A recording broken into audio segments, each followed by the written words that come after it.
Pertikaian jawatan pengerusi PH Sabah. Siapa sebenarnya yang berhak? Analisis penuh dan kontroversi. Salam sejahtera dan selamat datang semua ke channel ini. Pertikaian mengenai jawatan pengerusi Pakatan Harapan PH Sabah kini menjadi tajuk hangat dalam arena politik negeri. Isu ini timbul selepas Presiden APKO, Datuk Iwan Benedik, dilantik sebagai pengerusi PH Sabah menggantikan Datuk Christina Liu daripada PKR yang memegang jawatan tersebut sejak tahun 2017.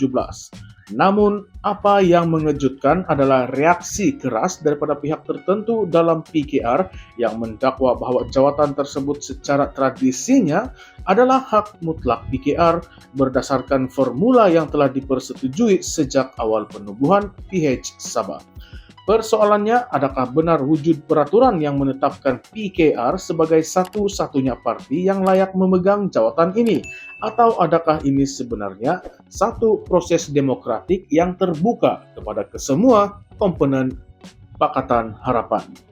Pengerusi DAP Sabah, Datuk Pong Jin Ze, tampil menyangkal dakwaan tersebut dengan tegas. Beliau menjelaskan bahwa tiada peraturan yang menetapkan jawatan pengerusi PH Sabah mesti dipegang oleh PKR.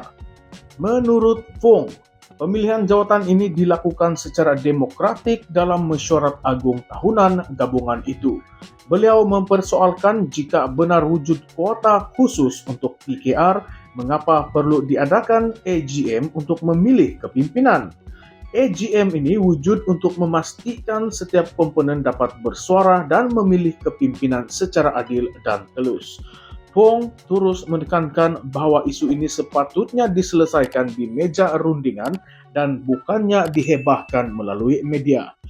Kenyataan ini jelas ditujukan kepada pihak-pihak dalam PKR yang dilihat cuba menggunakan media untuk mendapatkan simpati dan tekanan politik.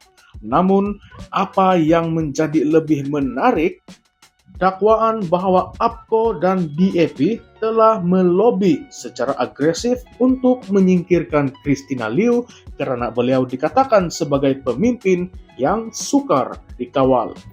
Pemilihan kali ini menyaksikan Datuk Christina Liu tewas kepada Iwan Benedik dengan perbezaan hanya 3 undi.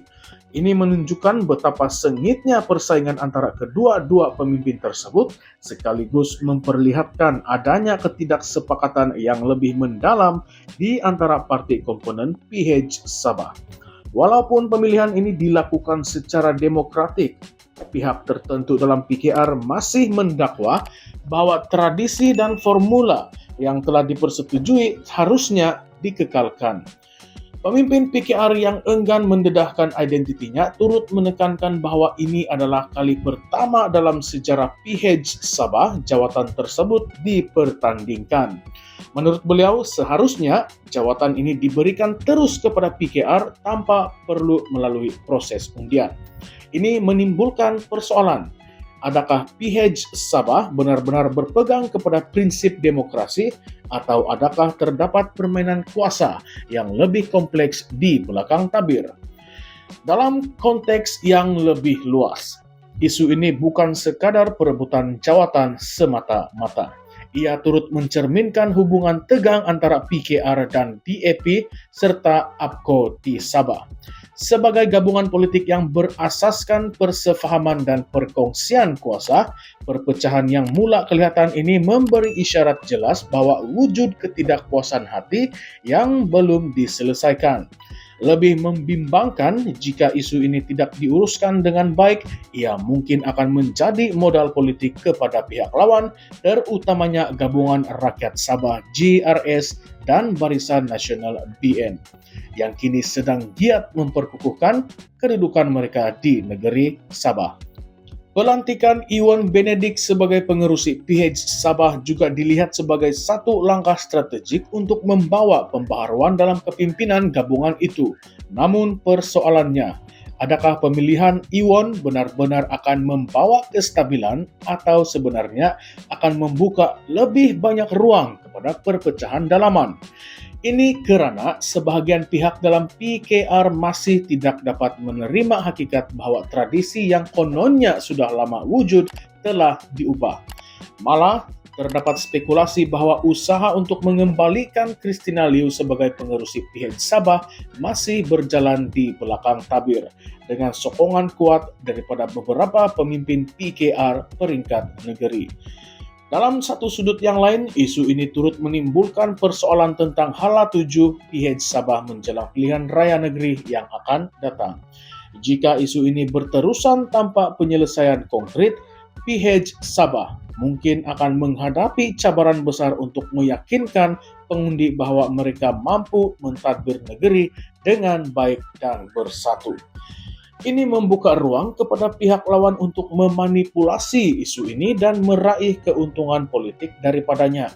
Tambahan pula dengan ketidaktentuan dalam kepimpinan PH Sabah, sokongan akar umbi mungkin akan terjejas terutamanya dalam kalangan penyokong PKR yang masih setia kepada Christina Liu.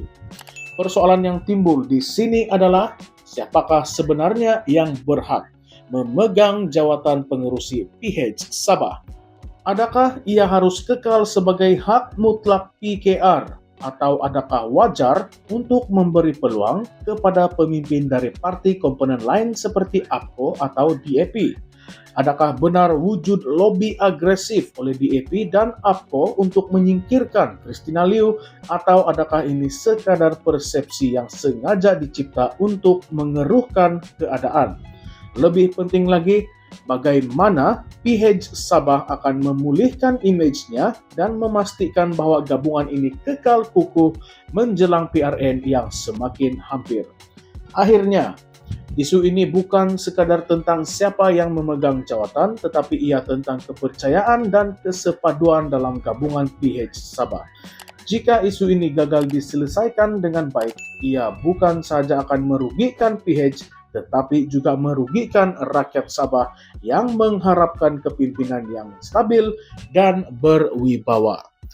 Adakah pemimpin PH Sabah akan mengenepikan ego politik masing-masing dan duduk semeja untuk mencari penyelesaian? Atau adakah perebutan kuasa ini akan terus berlanjutan dan membawa kepada kehancuran gabungan itu di negeri Sabah? Apakah pendapat Anda semua?